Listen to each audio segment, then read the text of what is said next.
हम कैसे भी नहीं है, परमात्मा को भक्त जैसा बनाता है, मेरा परमात्मा वैसा ही बन जाता है। कैसा? एक भक्त था जिसका नाम भोला था, जाति का मल्हा था, लेकिन बड़ा ही संत था, परमात्मा का भक्त था। गांव में एक रघुनाथ जी का मंदिर था। उस रघुनाथ जी के मंदिर की झाड़ू पोंछा साफ सफाई पूजा करता था। गांव वाले पूछते, क्यों बोला, वर्षा होगी कि रघुनाथ जी जाने? क्यों बोला, अकाल पड़ेगा कि रघुनाथ जी जाने? कि रघुनाथ जी जाने। और सज्जनों, अगर हम और आप सब कुछ परमात्मा को सौंप देंगे तो गारंटी की बात है परमात्मा रक्षा करेगा। भोला इतना परमात्मा की भक्ति करता था, संसार में कुछ भी करो, केवल जो कुछ है वो रघुनाथ जी जाने। एक दिन भोला की कन्या बेटी विवाह के लायक हो गई, गरीबी थी, बेचारा भोला सेठ जी से 10,000 रुपए कर्जा लेकर के आ गया। एक साल बाद जैसे बेटी का विवाह हो गया, उसके एक साल बाद उन्हीं सेठ जी के 10,000 रुपए ब्याज सहित लौटा दिए। लेकिन एक बात बताएं, जो जितना ज्यादा पैसा वाला होगा ना, वो नंबर 1 का बेईमान भी उतना ही होगा। सेठ जी के पैसे तो लौटा दिए, लेकिन सेठ जी ने झूठी रसीद दे दी और एक साल बाद उस भोला पे डिग्री करवा दी। केस दायर कर दिया कि भोला ने हमारे 10,000 रुपए नहीं लौटाए। कोर्ट से तामील गई, सैनिक जाकर के कहा कि भैया रघुना भोला कौन है? कि हुजूर मेरा ही नाम भोला है। कि आपने सेठ जी से 10,000 रुपए लिए थे? हुजूर मैंने लिए। किसके सामने? भोला कहता है रघुनाथ के सामने लिए थे। किसके सामने दिए? कि रघुनाथ में बेईमानी हो तो मेरी गवाह देने नहीं जाना।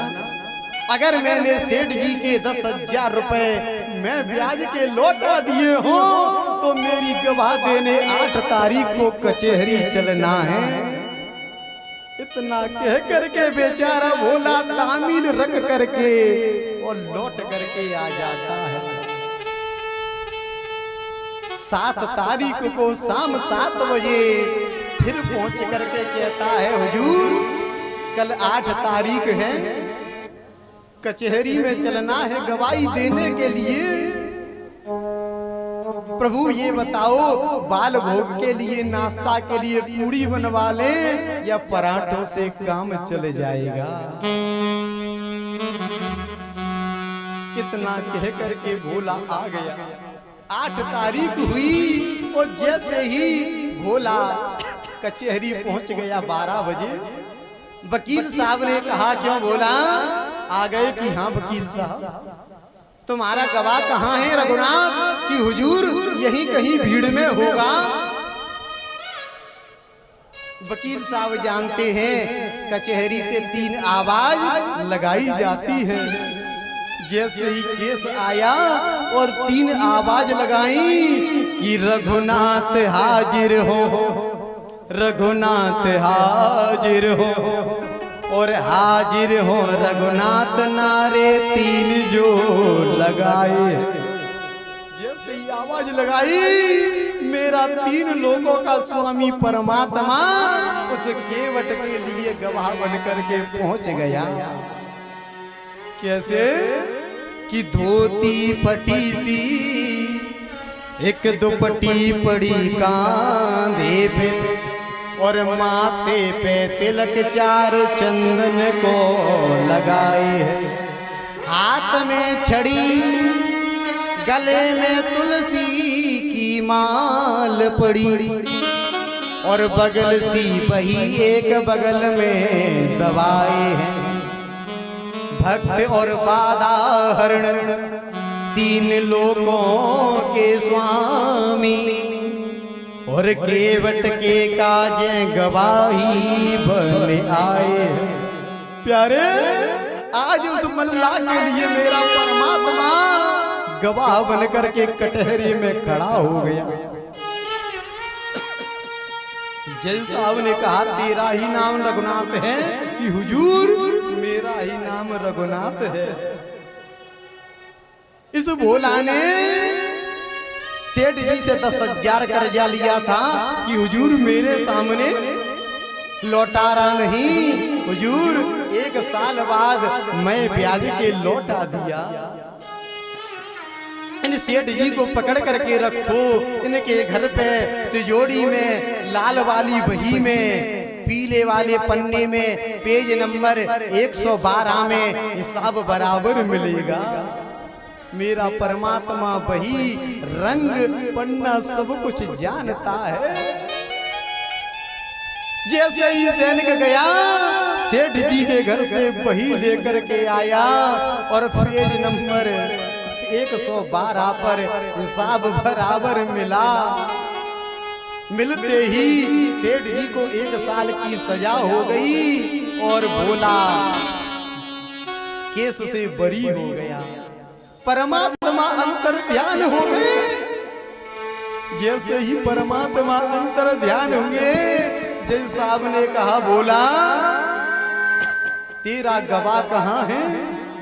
कि हुजूर वो तो चला गया।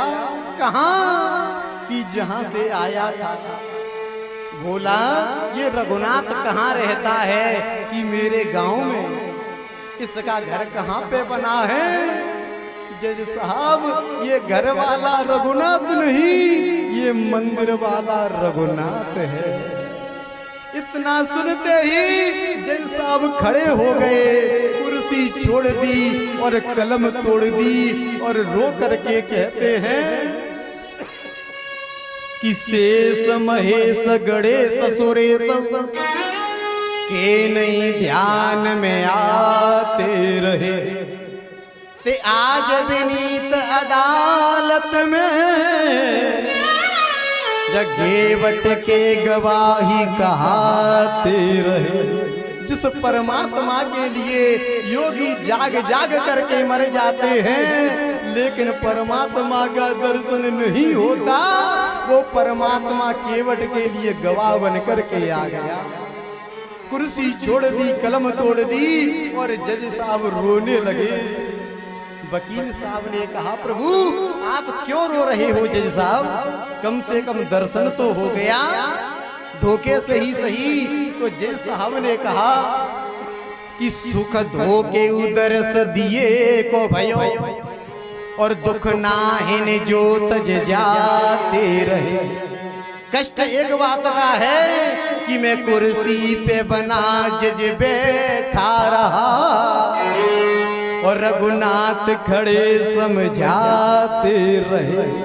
एक 3 लोगों का स्वामी मेरा परमात्मा इस कटहरे में खड़े होकर के समझाता रहा, गवाही देता रहा और ये तुच्छ जज इस कुर्सी पे बैठा रहा।